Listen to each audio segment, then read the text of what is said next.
Hi, I'm Allan Kelly. Welcome to the Toolbox. Today we're going to talk about the Snorkel Telehandler AC maintenance, so let's get started.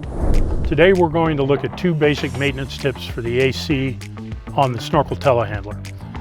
First item is we would like to check the AC condenser mounted to the roof outside rear of the cab, and what we're checking for there is to make sure that there are no obstructions jammed into the fans, keeping them from turning, and that the condenser itself is clear of debris. The next item is we will be checking the in-cab air filter, and to do that we're going to remove this upper panel. There are two Phillips screws that are required to be removed to remove this panel.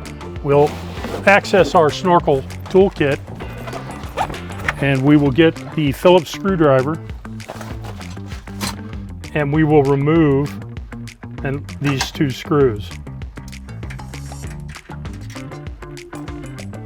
Once the screws are removed, we'll lift this plate off.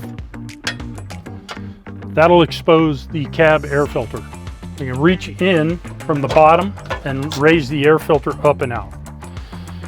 If this filter is dirty with loose dirt, we can use compressed air at 25 psi, no more, to blow the filter out.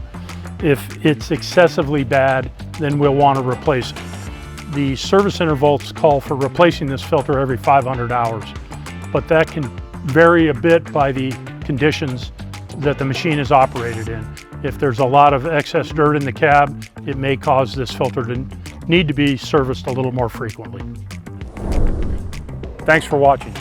That's how you maintain the AC system on a Snorkel Telehandler.